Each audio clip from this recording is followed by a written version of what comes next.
Szlachta, znudzona rządami drugiego Podiebrada, postanowiła tym razem wybrać króla spośród siebie. Ich wybór padł na Krzysztofa ze Zbaraskich-Wiśniowieckiego, ówczesnego namiestnika wrocławskiego. Wiele o Krzysztofie można powiedzieć, ale z pewnością nie to, że jego panowanie było nudne. Choć na tronie zasiadał krótko, zasłynął z wielu kontrowersyjnych decyzji i nieustępliwego charakteru. Lubił ubierać krzykliwe stroje, nosił m.in. kolczyk w lewym uchu, czasami też przebierał się za błazna i udawał przed gośćmi swoją nieobecność. Po wybuchu reformacji w Europie na ziemiach korony dużą popularność zdobył kalwinizm, na który przychodziły całe rodziny, a nawet miasta.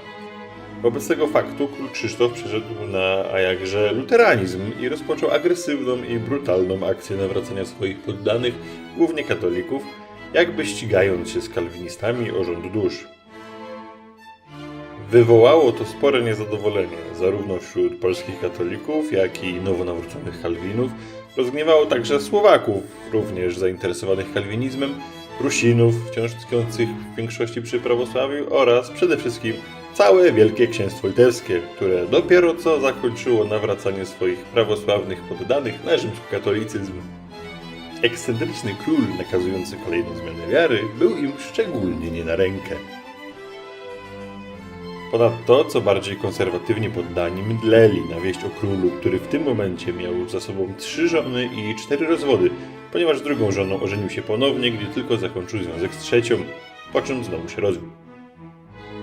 Mimo zamieszania oraz faktu, że w kraju dominowało już 5 religii, oprócz wspomnianych swoje miejsce znalazł również judaizm, nie doszło do większych rozruchów na tle religijnym, a wyznawcy różnych obrządków żyli obok siebie we względnym spokoju.